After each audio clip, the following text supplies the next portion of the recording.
So now let's move on to when we have ischemia. Now, ischemic damage to the heart is when we have less perfusion to the myocytes in the heart, wherever the blood supply is going to that area, so whether it's in the atria or the ventricles.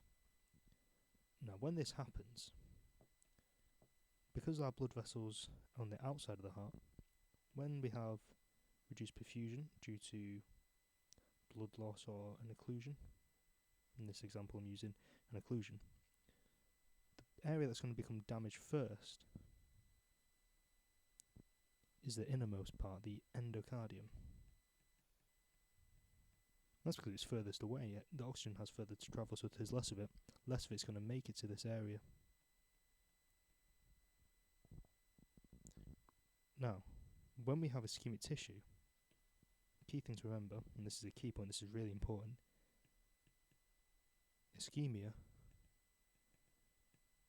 causes depolarization.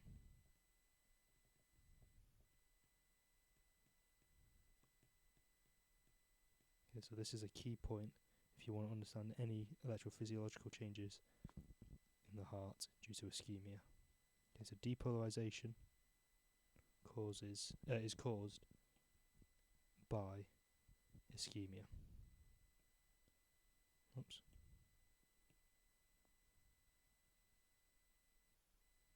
Okay. Obviously, not all the time. Normal depolarization is down to movement of sodium ions. Okay. But when we have ischemia, it will cause the tissue to depolarize. The reason for this is quite complex, and I have done a video on it. I'll put the link in the description. Okay. But essentially, what happens is the endocardial cells now have a less negative resting potential. Okay, so endocardial myocytes are less negative, and as a result, they'll actually depolarize earlier.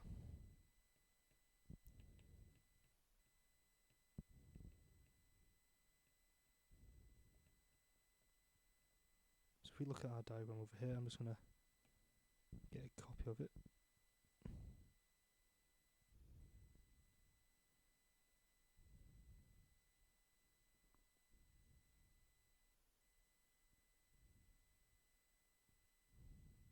Okay, so this is normal. Let me get it all in shot. There we go. So this is normal.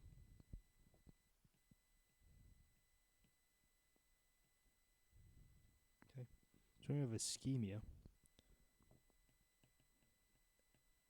the endocardium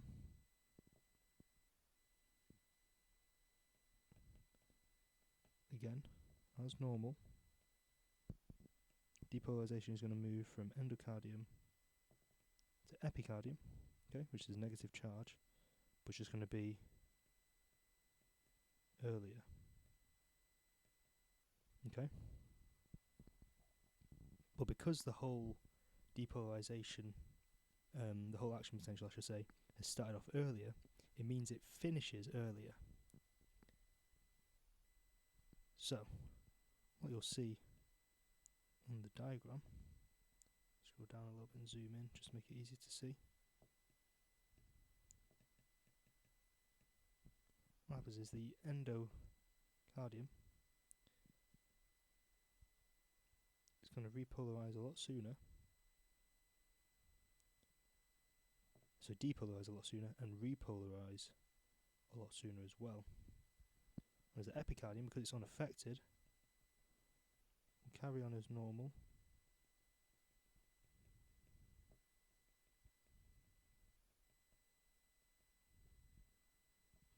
And repolarize like this. So whereas before, just label it. So whereas before, we see that here, the epicardium has repolarized before the endocardium, and our diagram now, because of the ischemia, is repolarized afterwards. So that means that the wave of repolarization moves from endocardium to epicardium. So again, that's positive charge. And that's because it's happened sooner. Okay, so that hasn't made sense. Pause the video, rewind it, and watch it again. But essentially what that means is that if we have an overlying lead here, when the ventricle repolarizes, the wave of repolarization, which again is positive, is moving towards a positive lead. I'll just get rid of this. Okay, so because now we have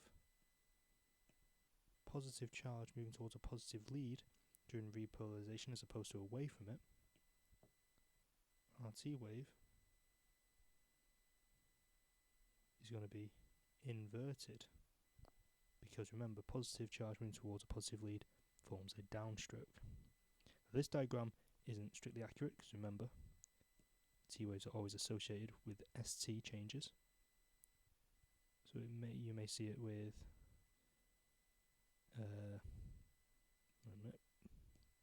you may see it with depression of the ST segment. No, I'm not drawing that right. Like this.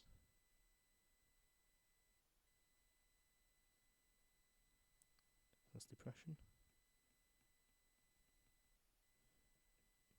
Whereas with elevation,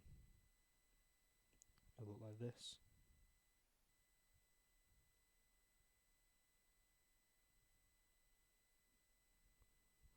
Okay. Now I'll be covering ST depression and elevation in a later video. But that is essentially why you get changes to the T wave when you have ischemia. Now, little disclaimer, you might not always see inversion, okay? You might see it become biphasic, which means instead of it being like this, it's more like up and down, or possibly down and then up, okay? So that's biphasic. This is inverted. Okay, if it's very early on, because of the electrochemical changes that you see due to reduced oxygen, the very early sign is actually a much taller T wave. And this is very early on, that's within the first few minutes, okay? But remember, they're always associated with ST changes. Okay? And the reason for that is that the ischemia causes depolarization. And if you don't have those associated ST changes, you're looking at a different pathological cause, or possibly even just a normal variation. So that concludes this video. If you have any questions, again, leave them in the comment section below. If you have any requests for videos that you want to see, do let me know. And I'll see you in the next one.